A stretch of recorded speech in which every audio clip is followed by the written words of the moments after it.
하나님께서 내게 줄로 재어준 기업이라는 제목으로 함께하는 말씀을 나눌까 합니다. 우리 2주 전이었죠. 이전의 여호수아 내용을 살펴볼 때 갈렙, 헤브론을 요구하는 갈렙을 통해서 우리에게 주는 교훈이 무엇이었는가 함께 살펴보았습니다. 갈렙은 40년간 한결같이 하나님의 언약을 붙들고 살아왔던 청년이었습니다. 우리가 보기에 나이는 85세였는데 성경은 그를 여전히 싸움에 나갈 수 있는 한결같이 하나님을 사랑했던 청년, 이렇게 정의합니다. 한결같다라고 하는 이 표현이 참 좋은 것 같아요. 왜냐하면 우리의 많은 삶과 또 주위를 보면 우리가 하나님 앞에 참 한결같이 못할 때가 많이 있거든요. 우리는 대부분 무언가를 결정하거나 어떤 행동들을 할 때 시시각각 변하는 내 감정에 기반을 두고 있을 때가 의외로 많습니다. 내 감정, 내 기분, 내가 느끼는 것. 근데 갈렙은 살아오면서 그의 인생 가운데 내 기분, 내 느낌, 내 감정이 아니라요, 변하지 않는 하나님의 말씀이라고 하는 그 언약을 한결같이 붙들고 살아왔다라고 이야기를 합니다. 저는 사랑하는 우리 교회 성도들에게 이런 한결같음이 있었으면 참 좋겠어요. 40년간 이런 한결같음을 가지고 살아왔다라고 얘기하는데 우리는 40년이 아니라 1년은커녕 작심삼일이라고 그러는데 너무 쉽게 우리 마음들이 하나님을 향해서 바뀌는 것은 아닌가. 주님을 향한 우리의 열정도, 우리의 뜨거움도 과연 나는 시간 속에서 식어지고 있는가, 한결같은가. 우리 스스로에게 한 번쯤 던져볼 질문이 아닌가라는 생각들을 하게 돼요. 여러분, 갈렙은요 40년 동안 광야를 돌면서 인생 다 끝났다, 내 젊음 다 광야에서 종쳤네 라고 생각하지 않고요, 하나님이 나를 가나안에 들어가게 하실 날, 그날은 나에게 곧 온다.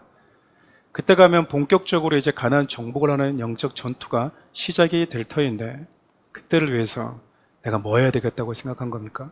그 영적인 전투력을 유지해야 되겠다고 끊임없이 영적 트레이닝을 게을리 하지 않았다고 성경은 이야기를 해요. 그래서 40년 전이나 40년 후나 적지 않은 시간이 지났음에도 불구하고 여전히 하나님 앞에서 그분을 붙들고 믿음의 선한 싸움을 싸워가는데 아무런 문제가 되지 않았다라는 겁니다. 내 나이가 어때서라고 하는 것은 여기서 나와야 되는 것 같아요. 노는데 막 내 나이가 어때서 이렇게 쓰는 게 아니라 내가 주님의 일을 하는데. 여러분, 사랑하는 우리 교회 저와 여러분들의 어머니 같은 분들이 계시지 않습니까? 이분들이 참 정말 성실하세요. 성실하시고 예배를 사모하시고 그리고 전도에 있어서도 되게 열심히 있으십니다. 사랑하는 우리 교회 성도님들이 그런 한결같음을 가지는 사람들이 되었으면 좋겠어요. 여러분, 신앙이라고 하는 것은 단시간에 한 번에 어떤 능력, 힘이 생기지 않습니다. 우리는 한 번에 단번에 그걸 좋아하잖아요. 한 큐에 뭔가 이렇게 일확천금. 근데 여러분, 근육을 만들어 보신 분들은 아시겠지만 시간이 지나면서 나와야 될 부분에 나오지 않고 나오지 말아야 될 부분들 우리가 많이 나오잖아요. 그래서 나오지 말아야 될 부분들을 집어넣기 위해서 우리가 이제 많이 뭘 합니까? 헬스 운동들 하는데 근육을 만들어 보신 분들은 아실 거예요. 트레이너들 몸매 보고 내가 저기 가면은 몇 달 안에 저게 될까? 몇 달 안에 되는 경우가 있습니까? 거의 흔치 않아요. 그렇죠? 근데 여러분, 그런 근육은 조금씩 반복하면서 내 안에, 내 몸에 새겨진다고 생각해요. 여러분, 우리 인생도, 우리 신앙도 마찬가지입니다. 신앙의 성장 단번에 이루어지지 않습니다. 여러분들이 매일같이 읽는 신앙 통독, 성경 통독이죠. 하루에 여러분 성경을 단 3장을 읽으면 1년에 한 번을 읽을 수가 있어요. 3장을 읽는데 여러분 한 10분, 좀 길면 15분이 걸리는데 우리가 그걸 읽는 것도 너무나 힘들어할 때가 있어요. 그렇죠. 세상에 24시간이라고 하는 것들, 많은 것들을 겪으면서 많은 것들을 보면서 TV나 게임을 할 때는 시간이 언제 갔어? 서너 시간이 훌딱 가는데 말씀을 읽는데, 하나님의 말씀을 듣는데 왜 시간을 투자하지 못할 때가 의외로 많이 있습니다. 사랑하는 우리 교회는 그래서 성경 통독을 모든 성도들에게 함께 하자라고 권면하고 있어요. 매일같이 하는 성경통도 우리 아이들이 지금 불렀던 이 찬양이 전부 다 성경 암송 요절이거든요. 아이들이요 이거를 외우는 거예요. 어렸을 때 들었던 말씀, 암송했던 이 말씀들이 여러분 생각이 나요. 내가 감동받고 불렀던 그 찬양이요, 흥얼거렸던 그 찬송이 내 힘들 때 내 마음을 위로하게끔 생각이 난다라는 거예요. 아무것도 아닌 것 같지만 내가 성실하게 하나님을 예배하고 아침 예배를 드리고 새벽에 제단을 쌓고 그리고 내가 기도의 시간을 지키고 하루에 내가 정한 그 시간의 분량을 채워갈 때 여러분 몸이 건조하고 재미없는 것 같지만 영적인 근육은 그렇게 생겨가는 겁니다. 막상 싸우려고 했을 때 그런 영적 근육이 생겨지지 않게 되면 여러분 아무것도 못해요. 사랑하는 우리 성도들이 조금씩 그런 영적인 근육들을 키워갈 수 있는 자들, 40년이 지나니 나온 건 배밖에 없다 라고 말하는 자들이 아니라 나는 지금도 뭐 할 수 있다, 싸울 수 있다 라고 말하는 성도들 될 수 있기를 바라요. 뿐만 아니라 여러분 갈렙은요 하나님께서 자기를 왜 지금껏 생존케 하시는지에 대한 분명한 이유를 알고 살았습니다. 그러니까 삶의 이유와 목적을 분명히 알고 살았다는 거죠. 여러분 주위를 보십시오. 내가 왜 살아야 되는지 이유를 모르고 사는 사람이 정말 많습니다. 내가 왜 돈을 벌어야 되는지, 내가 왜 성공을 해야 되는지, 내가 왜 일을 하고 사업을 하는지 분명한 이유를 모르고 하는 분들이 많아요.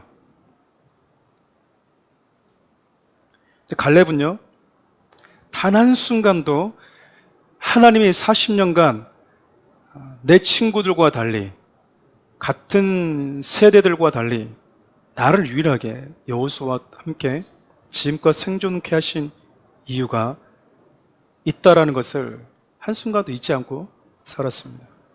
그래서 갈렙이 가나안에 들어왔을 때 무엇을 요구하냐면 헤브론을 요구하죠. 헤브론은 아브람과 사라, 그의 아들 이삭과 리브가 이스라엘의 12아들의 아버지였던 야곱과 레아가 잠들어 있는 곳이었습니다. 하나님은 헤브론을 아브람과 그의 후손들에게 주시겠다고 약속하셨잖아요. 근데 이들은 뭐 하죠? 아브람이 하나님의 약속은 받았지만 결국 그가 보고 죽었던 건 누굽니까? 바다의 모래, 하늘의 별과 같은 후손이 아니라 몇십 년 거쳐서 하나님이 그냥 주셨던 아들 이삭 하나, 그거 보고 죽은 거잖아요. 그럼 우리 같으면 뭐 할 수 있을까요? 하나님은 무슨 약속은 거하게 하시는 분인 것 같은데 실질적으로 내 삶에 주어진 건 요만큼밖에 안 되네, 시시하네라고 할 수 있지 않겠어요? 근데 여러분 중요한 게 뭐냐면요, 그렇게 우리가 보기에 시시하게 하나님이 준 것 같은 그 하나님을 경험해도 불구하고 아브람과 이삭과 야곱이 여기에 묻히기를 원했다라는 거예요.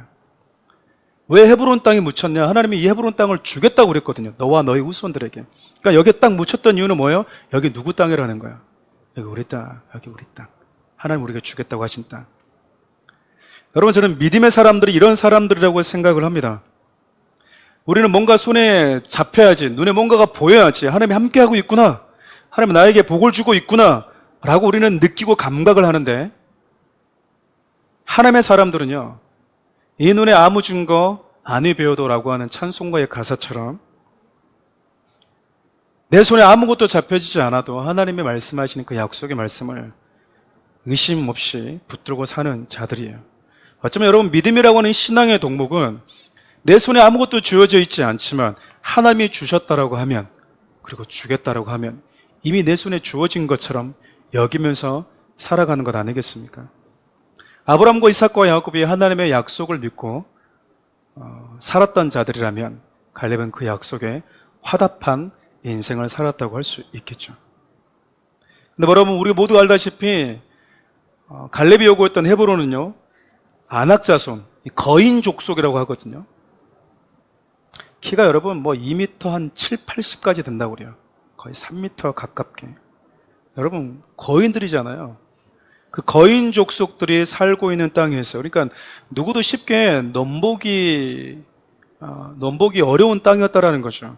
그것을 여러분 아낙의 후손인 이 세세와 아히만, 그 다음에 달메라고 하는 이 거인 족속 중에서도 리더십, 그들이 그 헤브론에 딱 버티고 있는 거예요. 그 땅은 좋은 땅이었다라는 거죠. 힘 있는 애들이 가지려고 했습니까? 근데 여러분, 세상이 아무리 강해도요, 더 강한 하나님의 군대가 들어오면 어둠의 영들은 설 자를 잃게 됩니다. 그게 성경의 원리예요. 우리 한번 마가복음 3장 27절 함께 읽어볼까요? 사람이 먼저 강한 자를 결박하지 않고는 그 강한 자의 집에 들어가 세간을 강탈하지 못하려니 결박한 후에야 그 집을 강탈하리라. 여기서 말하는 여러분, 강한 자라고 하는 것은 마귀를 의미하고요, 그 강한 자를 결박하는 사람은 예수님을 의미합니다. 그러니까 여러분, 강한 자라고 하는 마귀가 살고 있는 초소에 들어가서 그것을 정복하려면 더 강한 예수 그리스도가 함께해 주어야 된다는 거예요. 헤브론은 분명히 세상적으로 봤을 때 누구도 넘보지 못할 만큼 가장 강한 자들이 거하는 곳이었습니다. 여러분, 그들보다 더 강한 하나님의 사람 갈렙이 들어가니까 안악자손이 설 곳을 잃게 되는 거예요. 아무리 강한 후손이 거기에 있다 해도 더 강한 하나님의 사람들 앞에서는 아무런 힘도 쓸 수 없는 겁니다. 여러분, 이것이 우리에게 주는 영적 원리는 간단합니다. 여러분의 삶의 현장에도 보면 마찬가지일 거예요. 내 삶에 영향력을 주고 있는 게 무엇인가 한번 여러분 살펴보십시오.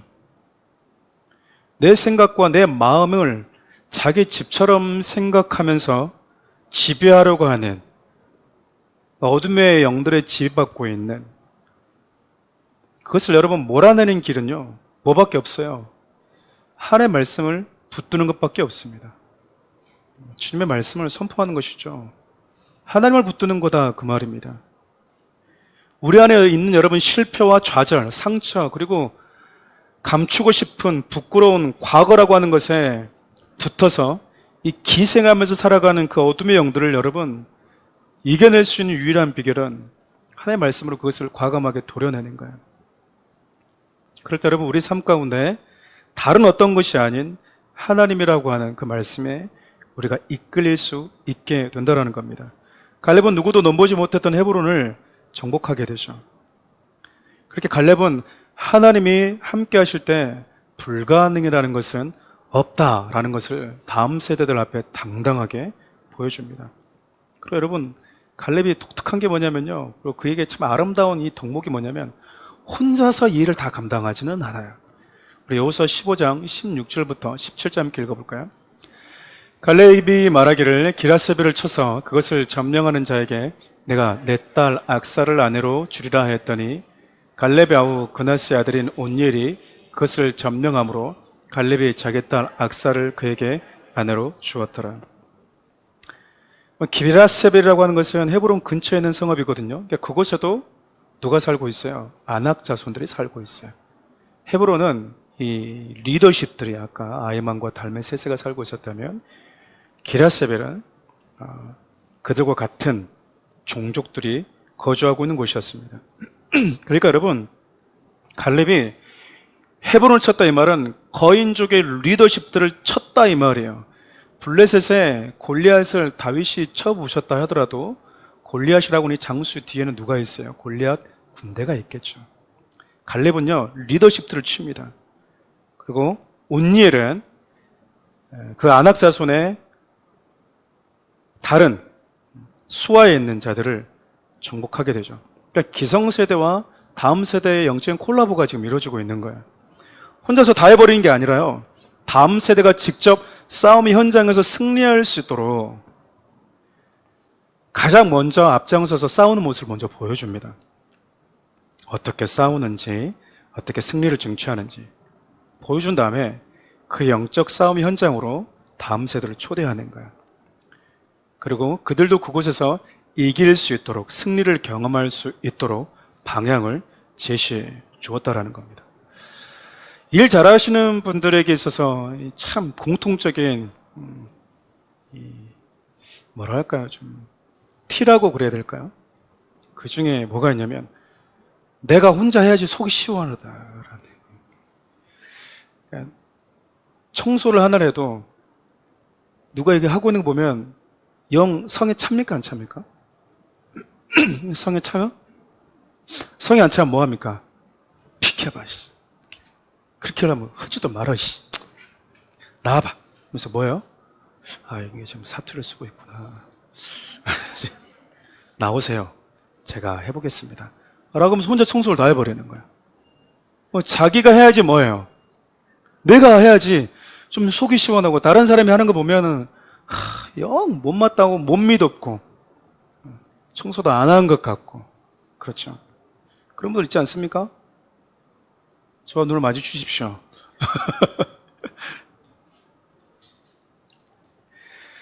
우리 선배 목사님들이 여러분 저를 보면 어떨까요? 야, 흐뭇하다 잘한다 그럴까요? 아니면 아쉽다 그럴까요? 아쉽다 그러겠죠. 저 역시도 후배들 보면 잘한다 그럴까 아쉽다 그럴까요? 부교육자 공고를 냈는데도 불구하고 한 통의 이메일이 안 오고 있습니다. 네. 근데 저희 교회만 그런가? 다른 대형교도 마찬가지라는 거예요. 왜 그러는가? 저희 때는 여러분 사례비 적게 줘도요 70만 원, 80만 원 줘도 열정페이라는 게 있었거든요. 사역에 대한 경험. 그래서 했어요. 지금은 MZ세대 교육자들은 선입견을 갖는 게 아니라 다 그러는 것도 아니겠지만 70만 원, 80만 원? 뭐 하면 볼 수 있는 거예요? 이래서 볼 수 있는 거예요.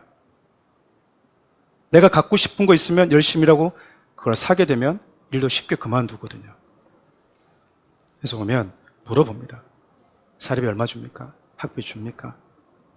교통비 줍니까? 보너스는 얼마 줘요? 휴가는 언제부터 언제죠? 출근 시간 정확히 몇 시부터 몇 시입니까? 이거 다 물어봅니다. 야간 수당도 줍니까? 라는 말도 곧 나올 것 같아요. 야간 수당 안 주면은 저녁 예배는 못 드리는 거겠죠. 그런 부분이 있지 않을까. 우리 기성세대가 다음 세대를 보면 여러분 하는 게 일 처리하는 게 참 못 믿어올 때가 있어요. 갈렙이라고 안 그랬겠습니까?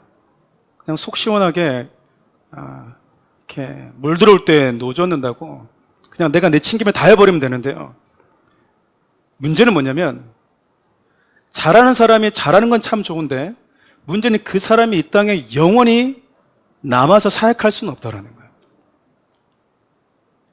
저는 대형교회 목사님들이 많이 실수하고 있는 부분 중에 하나가 그거라고 생각하거든요. 후배 목사들을 안 키워요. 천년만년 본인이 사역을 계속 할 줄 아는 것 같아요. 나머지는 뭐하니? 니들 알아서 커라 그 말이. 나도 알아서 뭐 있으니까 컸으니. 그러니까 저와 같은 목회자들이 실력이 청출어람이 잘 되지가 않는 겁니다. 부끄러운 핑계였습니다. 여러분 우리가 리더십들을 세우고 그들이 여러분 직접 그 현장에서 시행착오를 겪고 하는 것들을 기다려줘야 돼요. 그들이 그 속에서 하나님을 경험할 수 있도록 해줘야 되고요. 그래서 여러분 각자의 삶의 자리에서 어떻게 이기는구나, 어떻게 해야지 승리할 수 있구나 라고 하는 것을 옆에서 기성세대들이 도와주고 보여주고 기다려주고 일으켜 세워주어야 되는 것입니다. 그게 여러분 기성세대의 아름다움이고요. 기성세대 역할이에요. 판단하고 정죄하고 그것도 못해? 우리 때는 말이야. 우리 때는 말이야. 그걸 꼰대라고 그러는 거예요. 근데 갈렙은요. 우리 때는 말이야. 그거 안 하잖아요. 오히려 미안한 마음 갖고 있고요. 자기가 직접 뭐 해줍니까? 리더들 다 치고 난 다음에 다음 세대들을 불렀지.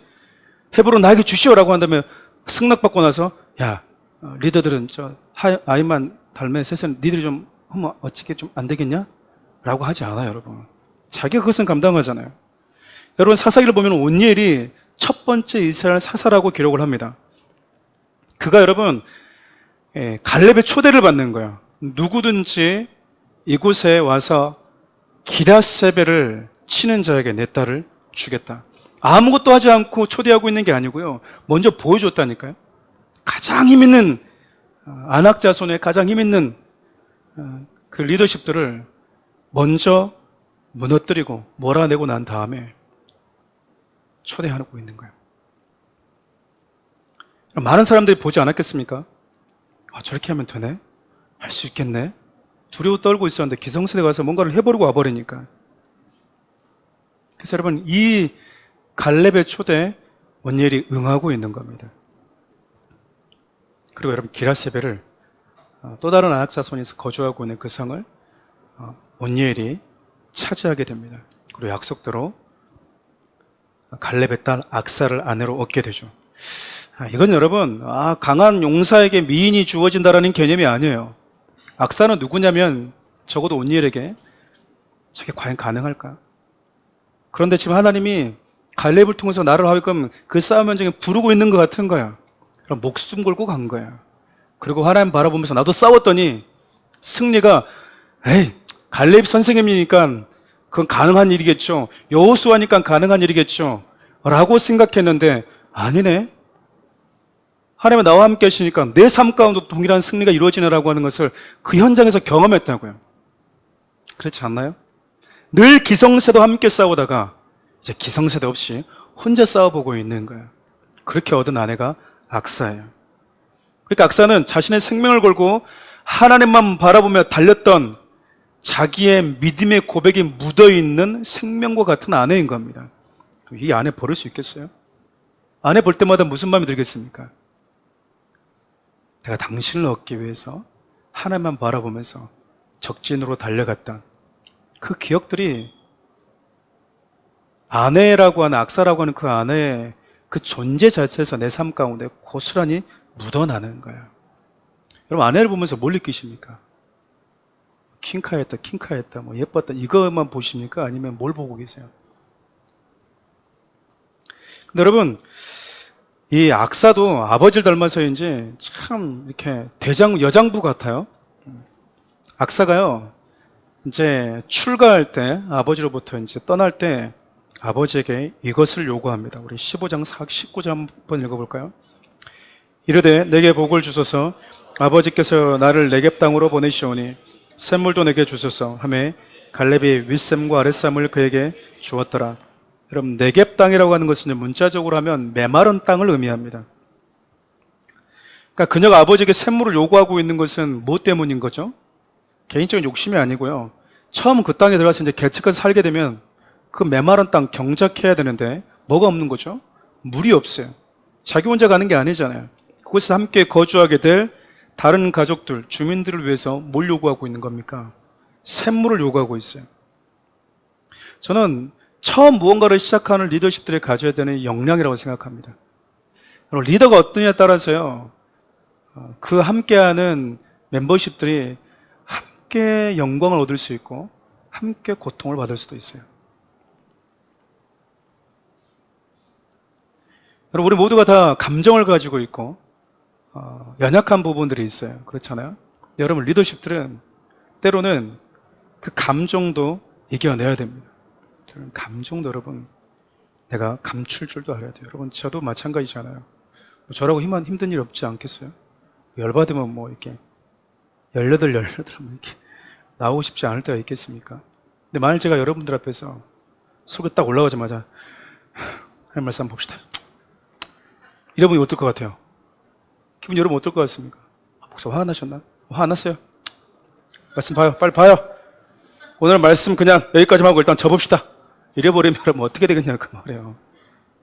어떻게 되겠냐. 때로는 마음이 무너져도 때로는 여러분 정말 여기 서기가 참 힘들 때가 있어요. 근데도 불구하고 하나님 나를 통해서 말씀을 듣는 자들을 통해서 그 모든 감정들, 그 모든 아픔들, 슬픔들을요 여러분 이렇게 발을 딛고 일어서야 되는 거예요. 만일 여러분 악사의 이 요구가 이 여성이 당시 여성들은 뭔가를 요구하는 게 여러분 옳지 않았던 시대였거든요. 부당하다고 했으면 어디서 네가 이런 걸 구하냐고 그랬을 거예요. 근데 여러분 샘을 구하니까 윗샘 아랫샘 다 줍니다. 그러면 악사가 구하는 것이 아버지가 봤을 때 뭐 했다라는 거야? 타당했다 그 말이에요. 타당했다. 네 혼자 잘 먹고 잘 살려고 그게 아니라 그곳을 메마른 땅을 나한테 줍니까 아버지? 좀 좋은 땅 주시지? 그렇지 않고 네겝 땅으로 보내시려면 나한테 그걸 주십시오라고 하는 그 딸의 요구를 갈렙도 타당하다고 여겼던 거예요. 저는 여러분 기성세대인 갈렙과 다음 세대에 있는 온니엘과 악사, 어쩌면 앞으로 가나안 땅을 정복해 나가야 되는 이 과정 속에서 하나님이 보고 싶어하는 가장 아름다운 모습이 이게 아닐까. 기성세대는 보여주고, 내가 이 땅을 떠나는 날 네가 이 자리에 리더십으로 서서 새로운 하나님의 나라를, 멤버십들을 이끌 수 있도록 세워주고, 다음 세대는 기성세대를 존중하고 함께 그들과 싸워서 하나님 앞에서 승리하는 비결들을 배우고, 내 개인적인 욕심을 가지고 땅을 얻는 것이 아니라, 갈렙의 아버지였지만 우리 아버지 갈렙인데 가장 좋은 땅 받을 거야, 그게 아니라 메마른 땅을 받았음에도 불구하고 괜찮습니다, 제가 개척하겠습니다, 불평하지 않는 이 모습은요, 하나님이 가나안 땅에 앞으로 땅을 얻게 될 많은 사람들, 왜냐하면 땅이 다 똑같은 땅이 아니잖아요. 그렇지 않아요?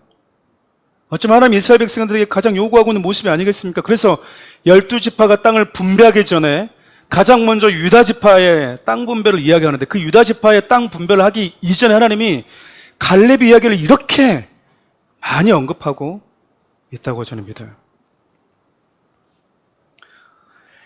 오늘 여러분, 나머지 15장 전체 다 읽진 않았지만 유다지파가 분배받은 땅에 대한 것들을 좀 마무리하려고 합니다.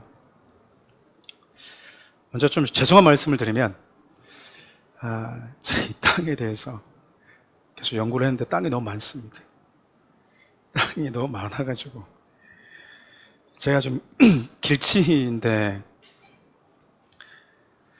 제가 이게 한 3년 된데도 불구하고 밥 먹으러 가는 곳이 거의 정해져 있거든요.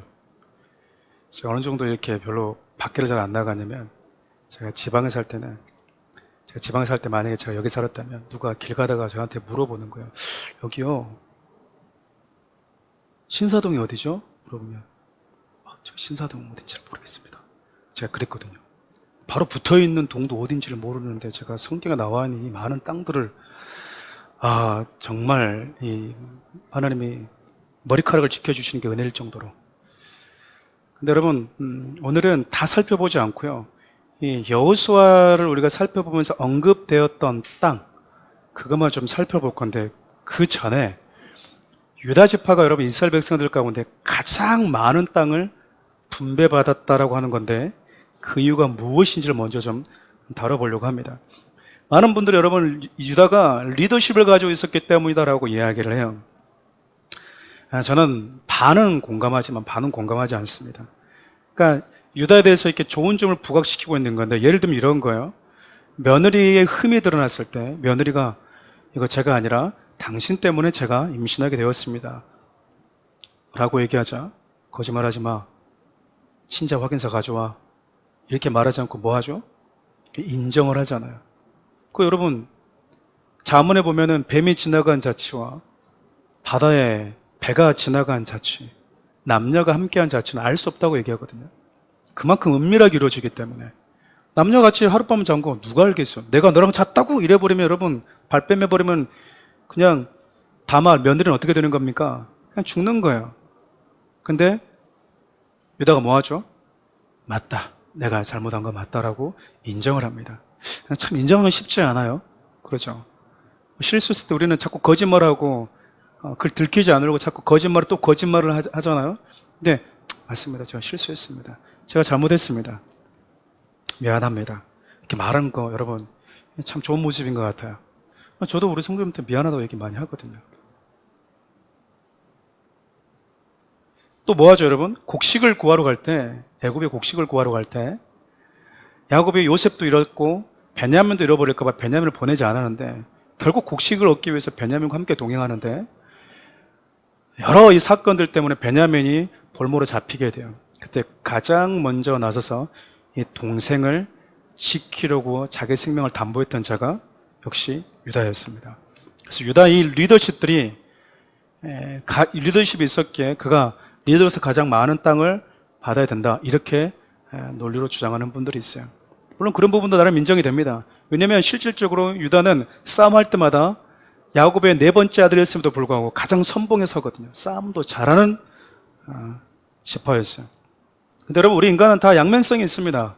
잘한 부분이 있고 부족한 부분이 함께 공존하거든요. 잘한 부분은 그런 부분이죠. 근데 잘한 부분만 있고 잘못한 부분이 성경에 언급되어 있지 않으면 그러나 보다 할 수 있는데, 성경은 잘못된 부분도 언급하거든요. 창세기 37장을 보면 유다는 동생이 애굽으로 팔려가는데 가장 앞장서는 사람입니다. 죽으나 노예를 팔려서 평생 고통하면서 살아가나 똑같아요. 창세기 38장을 보면 여러분, 유다가 누구랑 잠을 잡니까? 며느리 다말과 불륜을 저지르죠. 자신이 지은 죄는 생각하지 않고 자신으로 해서 임신한 며느리를 뭐 하자고 얘기하냐면요, 불러 태워버려라 이렇게 얘기합니다. 불러 태워버려라. 제가 얼마나 외로웠으면, 혹은 얼마나 보호자가 필요했으면, 가정이 필요했으면 하고 이렇게 새로운 삶을 살 수 있도록 룻기의 등장으로 나오미처럼 배려해 준 게 아니라, 뭐? 임신했다고? 저것이? 하면서 뭐 해버려? 당장 불러 태워버려 이렇게 얘기했다고. 얼마나 잔인해요. 여러분, 말 한마디 한마디가 그러잖아요. 여러분, 유다 지파는요, 막장 드라마에서나 볼 수 있는 혈통들입니다. 이 가문 자체가 깨끗하지가 않아요. 유다 지파는 이 며느리 다말과 함께 시아버지인 유다가 잠을 자서 낳은 그 자식들을 통해서 번성했거든요. 족보가 DOG 족보다 그 말입니다. 그래서 깨끗한 족보가 아니에요. 쉽게 얘기하면. 그렇잖아요. 우리 막 자꾸 혈통 그러는데 혈통할 거 없습니다. 며느리랑 잠자가지고 나온 거라니까요. 요즘에도 이런 드라마 나오면 무슨 드라마라고 그래요? 막장이라고 그러는데 이런 막장이 없어요. 여호수아 7장을 보면요, 여리고성 정복할 때 하나님이 절대 취하지 말라고 했던 여리고의 물건 취했다가 감춰둬가지고 이스라엘 백성들이 고통을 안겨줬던 아간, 누구 지파입니까? 유다 지파예요. 그러니까 여러분, 유다 지파가 가장 넓은 땅을 분배받게 된 이유는 그들에게서 나온 게 아니고요, 창세기 49장 10절 이하를 보면 하나님이 그들을 통해서 오실 메시아를 예언하셨어요. 그들을, 메시아가 그들의 후손으로 올 수 있도록 하나님이 언약하셨다라는 겁니다. 그 언약 때문에 그들이 많은 땅을 분배받았다라는 거예요. 실질적으로 또 보면 오늘 본문의 유다 지파가 분배받았던 동서남북 이 경계를 보면요, 신약시대 예수님께서 모든 구속의 사역을 했던 곳이라는 것을 또 알 수 있어요. 다시 말하면 유다는 자기의 어떠함이 아니라 하나님의 언약과 주님의 은혜로 인해서 가나안의 풍성함을 누리게 되었다는 겁니다. 그럼 본론으로 들어가서 15장을 한꺼번에 끝내려고 하니까 조금만 여러분 참아주십시오. 여러분, 유다가 분배받았던 그 지역을 조금 살펴보겠습니다. 성경이 그들이 분배받았던 땅을 통해서 우리가 어떤 메시지를 주고 싶어 하는가. 유다가 분배받은 지역 가운데 우리의 시선을 끄는 첫 번째 곳이 여러분 아골 골짜기예요. 많이 들어보셨죠? 우리 여호수아 15장 7절 한번 읽어볼까요? 또 아골 골짜기에서부터 드비를 지나 북쪽으로 올라가서, 아골 골짜기는 괴로움, 고난, 혼란케에서 어지럽히다라고 하는 말에서 유래되었습니다. 이것은 여러분 앞서 얘기했던 것처럼 여리고 물건을 훔쳤던 아간이 죽은 장소입니다. 여러분, 유다 지파였던 아간이 범죄에서 묻혀있는 아골 골짜기는요, 유다 지파의 입장에서 봤을 때는 썩 유쾌한 곳은 아니에요. 왜냐하면 그래도 이 리더십이라고 하는 지파를 통해서 이스라엘이 유익을 얻었던 게 아니라 이들 때문에 뭐 했던 거예요? 온 이스라엘이 아이성에서 패하잖아요. 그 원인이 유다 지파에서 나왔다고요. 그러니까 유다 지파 입장에서는 이 땅은 별로 좀 안 좋습니다. 왜? 볼 때마다 뭐 하니까? 그 누구 무덤이니까? 유다 지파 아간의 무덤이니까. 근데 하나님이 그 땅을 누구에게 주시죠? 유다에게 줍니다. 이유가 뭐였을까? 여러분, 하나님이 우리의 죄는 용서하세요. 근데 여러분, 죄가 가져다 주는 무거움과 저주는 잊지 않기를 바랍니다. 삼가 조심하기를 원한다라는 거예요. 그걸 보면서 우리를 정죄하려고 거기다 놔둔 게 아니고요, 우리 주님 우리를 용서하셨지만 죄가 얼마나 무거운 것인지, 죄가 얼마나 파괴력을 가지고 있는지, 얼마나 우리의 관계를, 우리 공동체를 무너뜨리는지에 대한 메시지를 담고 있는 땅이 바로 아골 골짜기였다는 거예요. 둘째로 눈에 띄는 지역이 여러분 흰놈의 아들 골짜기입니다. 우리 여호수아 15장 8절 함께 읽어볼까요? 또 흰놈의 아들의 골짜기로 올라가서 여부스 곧 예루살렘 남쪽 어깨에 이르고. 흰놈의 아들의 골짜기는 흰놈의 골짜기라고도 합니다. 열왕기하 16장 3절과 열왕기하 21장 16절을 보면요, 이 이후에 흰놈의 골짜기는요, 아하스 왕 때 바알을 위해서 자녀를 불태워 바치는 인신 제사를 드리는 곳으로 전락합니다. 흰놈의 골짜기는 헬라어로 게헨나라는 뜻인데 불타는 지옥을 뜻합니다. 신약에서는 여러분 쓰레기를 태우는 곳, 소각장으로 꺼지지 않는 불이 있는 곳으로 상징화되게 됐어요. 그러니까 지옥은 어떤 곳이냐? 쓰레기 태우는 곳이다, 그 말입니다. 불필요한 것 태우는 곳. 그런데 여러분, 그 많은 지역 가운데 왜 하나님이 불타는 지옥으로 상징되는 이 흰놈의 골짜기를 유다 지파에게 지옥으로 허락하셨을까요? 결론적으로 얘기하면 여러분, 유다 지파 이거 감당하라는 거예요. 근데 더 엄밀히 얘기하면 유다의 사자로 오실 예수님이 감당하실 겁니다. 성경은 여러분, 신앙 좋은 사람들의 무용담을 얘기하기 위해서 기록한 게 아니에요. 예수님이 말씀하셨던 것처럼 성경은 나에 대한 기록이다. 성경 하나하나 사건에 완전하고 완벽하진 않지만 그 사람들의 사건과 그 땅 하나하나에 주님이 우리에게 어떤 일을 행하실 것인지를 담아 놓으셨다는 거, 우리를 향한 구속의 이해가 담겨져 있다는 거죠.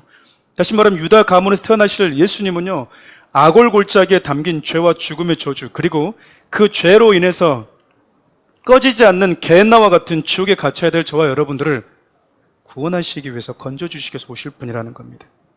다시 말해서 지금 유다가 분배받고 있는 이 땅은요, 유다의 후손으로 오실 하나님의 아들 예수 그리스도께서 저와 여러분들을 위해서 어떤 일을 행하실 것인지를 그 메시지를 품고 있는 땅이라는 거예요. 그분이 여러분 죄와 저주를 감당하시고 지옥의 권세에서 저와 여러분들을 구원하시기 위해서 오실 것이고 이미 2000년 전에 오셨고 그 일을 십자가에서 다 마치신 거예요. 이 외에도 유다 지파는 120여 개의 성읍을 분배받게 됩니다. 앞서 얘기했던 것처럼 이 성읍 하나하나를 다 설명하기 쉽지 않아요. 분명한 건 여러분, 유다가 가장 많은 땅과 성읍을 분배받았다는 건데 여호수아 15장 마지막 절 보면 성경이 참 뭔가 모를 안타까운 뉘앙스를 풍기면서 유다 지파가 땅 분배받은 것을 마무리 짓거든요. 함께 읽어볼까요? 예루살렘 주민 여부스 족속을 유다 자손이 쫓아내지 못하였으므로 여부스 족속이 오늘까지 유다 자손과 함께 예루살렘에 거주하니라. 성경은 유다가 여부스 족속을 쫓아내지 못했다라고 이야기합니다.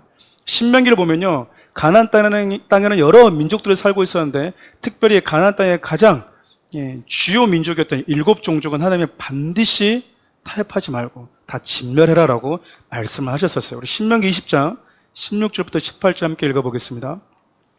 오직 내 하나님 여호와께서 내게 기업으로 주시는 이 민족들의 성읍에서는 호흡이 있는 자를 하나도 살리지 말지니 곧 헷 족속과 아모리 족속과 가나안 족속과 브리스 족속과 히위 족속과 여부스 족속을 내가 진멸하되 내 하나님 여호와께서 내게 명령하신 대로 하라.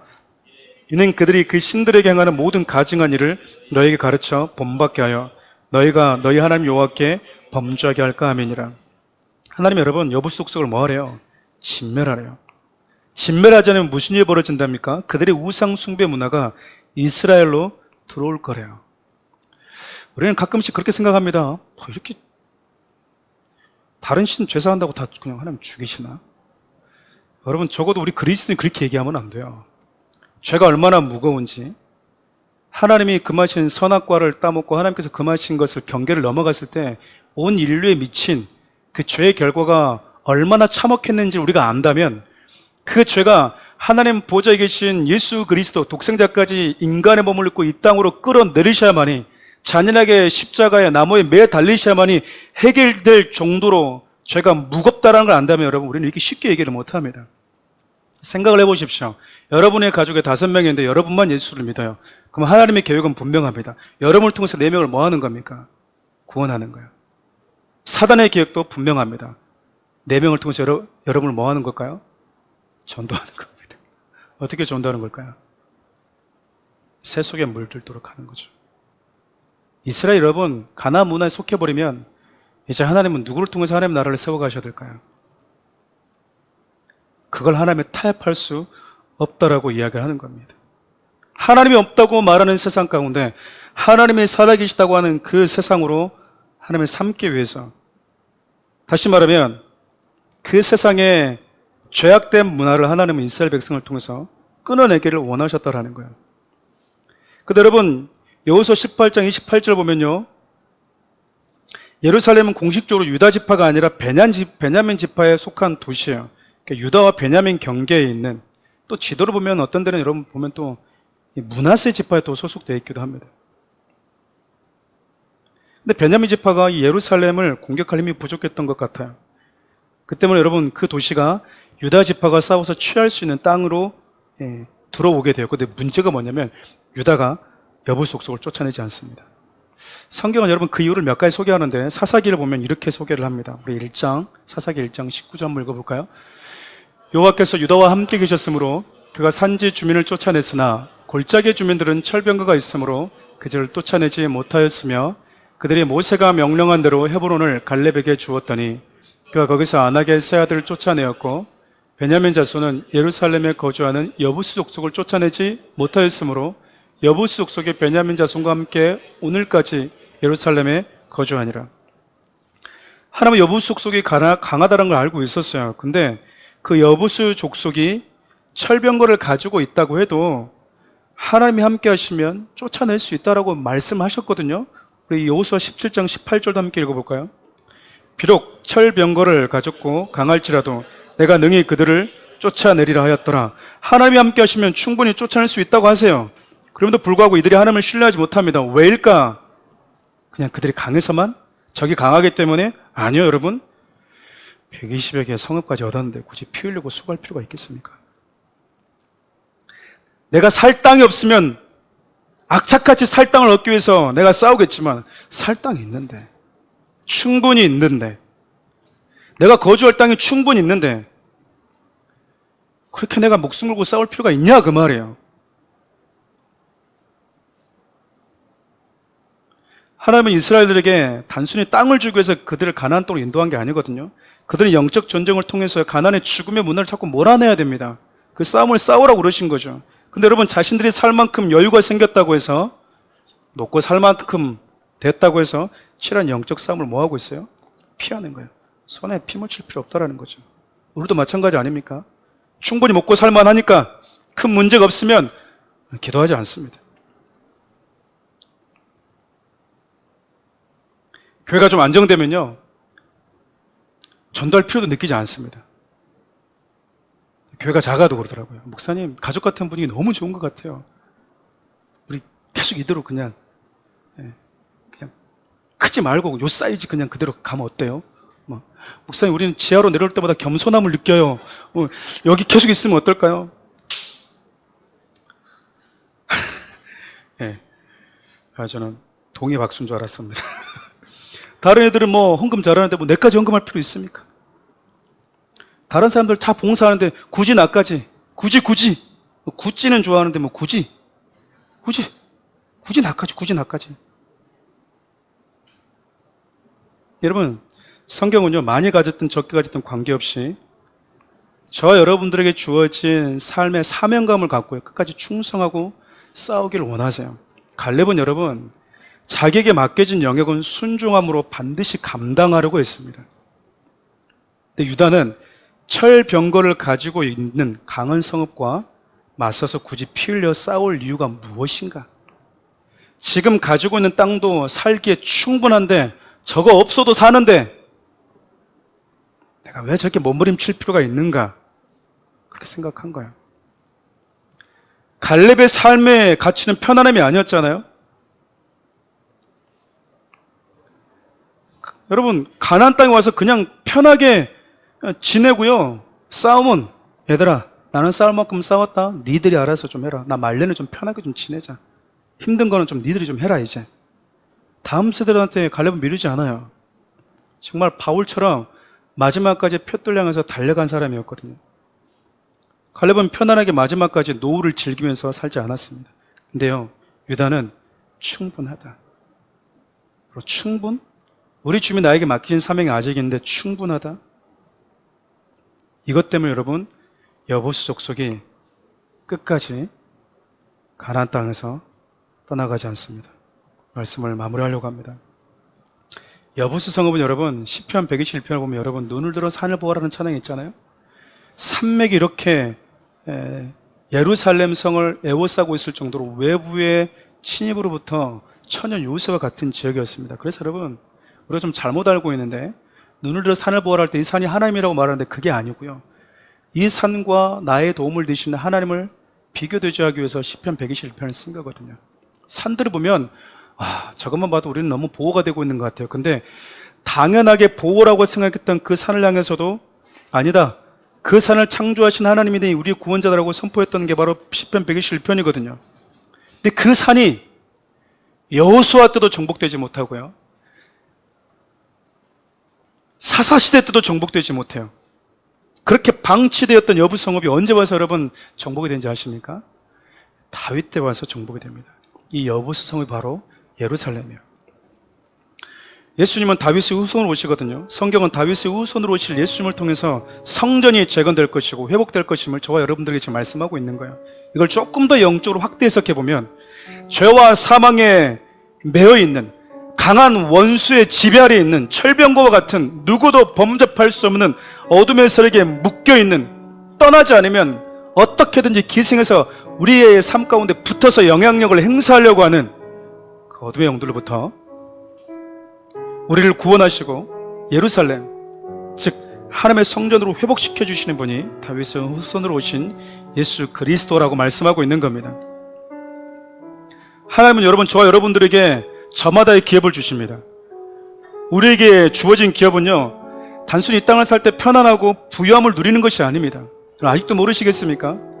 여러분들 교회 생활을 하고 있고 신앙생활을 하고 있는데, 내가 믿고 있는 하나님이 정말 성경에 나와 있는 하나님인가, 아니면 성경에 있는 하나님을 내 삶 가운데 그냥 끌어들여서 나만의 하나님을 만들어서 살아갈 것인가? 제가 두려운 건 그거거든요. 대한민국에는 수많은 교회가 있고 수많은 성도들이 있는데, 과연 그들이 정말 하나님을 믿고 있는가? 다른 하나님을 믿고 있는가? 적어도 진짜 하나님을 믿고 있다면 우리 삶의 목적은, 그리스도인의 삶의 목적은요, 편안함이 될 수 없어요. 갈렙이 그러잖아요. 갈렙이. 바울은 뭔 고생입니까? 달리다가 좀 쉬면 안 돼요? 표대를 향해서 끝까지 달립니다. 시편 16편 6절을 마지막으로 읽고 말씀 마치겠습니다. 줄로 재어서 나에게 주신 그 땅은 나에게 기쁨을 주는 땅입니다. 참으로 나는 빛나는 유산을 물려받았습니다. 다윗은 자기 한 세대의 이 여부스 땅을 정복하게 되죠. 자기에게 줄로 재어준 영역이 있음을 알고요, 다윗은 정말 충성되게 삽니다. 다윗뿐이었습니까? 하나님이심에도 불구하고 인간의 몸을 입고 이 땅 가운데, 우리 가운데 오신 예수님도요, 십자가와 부활의 여정을 통해서 자기에게 맡겨진 기업, 맡겨진 사명, 삶을 누구보다도 충성되고 성실하게 하나님이신 예수님이 살아내셨어요. 이제 저와 여러분의 차례예요. 하나님이 저와 여러분들에게 줄로 재어준 그 구역, 기쁨의 땅입니까? 빛나는 유산으로 나에게 다가오십니까? 여러분이 만나고 있는 사업장, 만남, 관계 속에서 나는 과연 성실하고 충성되게 살아가고 있는가? 아니면 철병거가 있다라고 하는 이유 때문에, 아니면 충분히 누릴 수 있다라고 하는 이유 때문에 여부수 족속과 함께 섞여 살 것인가? 이제 여러분 스스로에게 이 질문을 던져야 되는 거예요. 우리 찬양을 좀 주님께 올려드립시다. 주님이 주신 땅으로 한 걸음씩, 우리 조금 빨리 하겠습니다. 나아갈 때에 수많은 적들과 견고한 성이 나를 두렵게 하지만 주님을 신뢰함으로, 주님을 의지함으로, 주님이 주시는 담대함으로 큰 소리 외치며 나아가네. 이 산지를 내게 주소서. 그날에 주께서 말씀하신 이제 내가 주님의 이름으로 그 땅을 취하리니. 이 산지를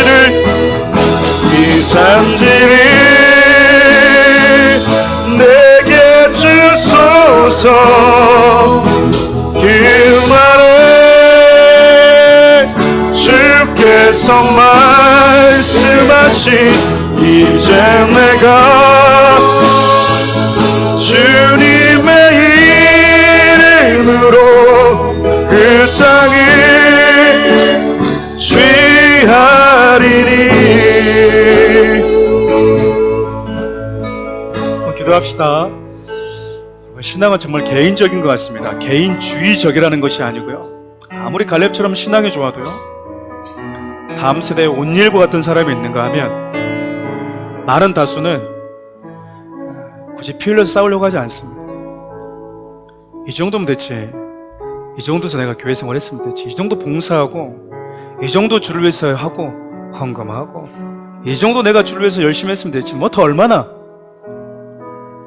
나이가 들어도 주님 부르실 날이 가까워오더라도 뜨거운 열정, 그래서 가지고 과연 우린 계속해서 바울과 같이 그 갈렙과 같이 달려가고 있는가? 유다 지파가 많은 땅을 받았다. 유다 지파는 기뻐할지 모르겠지만 과연 성경은 이 마지막 부분을 통해서 우리에게 던지고 싶은 메시지가 뭘까요? 충분하니? 여러분 충분하십니까?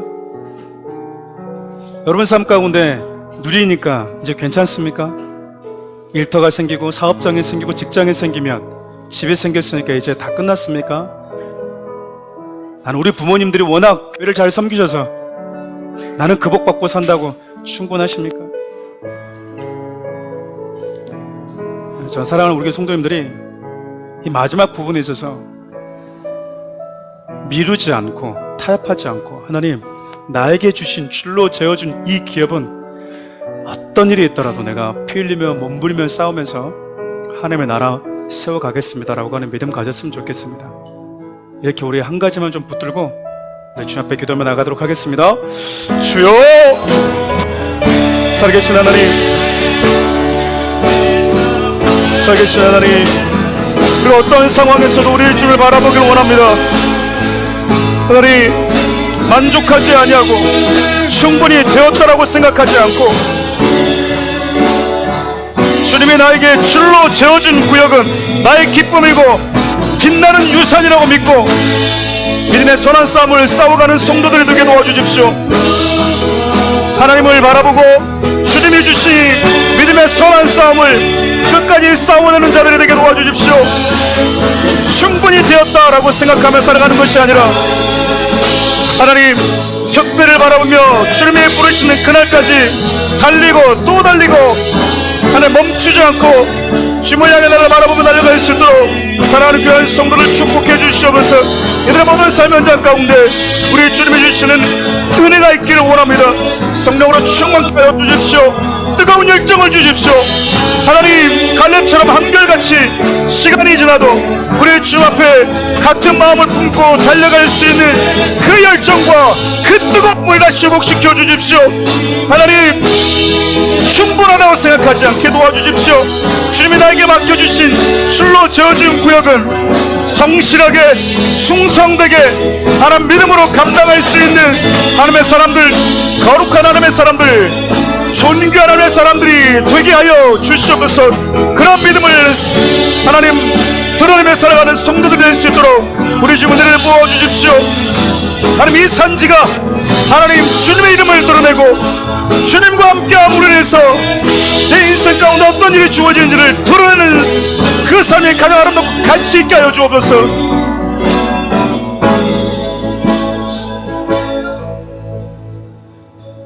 하나님 많은 땅을 얻었기 때문에 안락하고 편하게 사는 건 우리 그리스도인의 목적이 아닙니다. 이 시당 좀 많은 땅을 받든 적은 땅을 받든 많은 달란트를 받든 한 달란트를 받든 관계없이 우리는 우리의 주인 되신 하나님을 드러내는 것입니다. 하나님이 있는 세상이 어떤 세상인지, 하나님이 없는 세상을 추구하는 세상 속에서 외쳐주는 것, 그것이 우리가 주님이 우리에게 부르시는 그날까지 여전히 하나님 없는 세상이 좋다라고 살아가는, 그들과 공존하는 그리스도인들이 이 땅에서 살아내야 될 치열한 영적인 싸움인 것이죠. 사랑하는 귀한 성도들이 갈렙처럼 바울처럼 주님 오시는 그날까지, 그분이 오셔서 완전한 주의 나라를 회복하실 때까지 우리는 우리에게 줄로 재어진 그 구역, 나에게 주어진 인생이라고 하는 짤막한 그 시간 동안 성실하고 최선을 다해서 갈렙처럼 다윗처럼 바울처럼 우리 주님처럼 한결같이 충성되게 하나님 드러내는 자로 살게 하여 주옵소서. 우리를 구원하신 예수 그리스도의 은혜와 하나님의 사랑과 성령의 크신 은혜가 사랑하는 귀한 성도들, 살아가는 우리 교회 위에 함께 하시기를 간절히 축원하옵나이다. 아멘.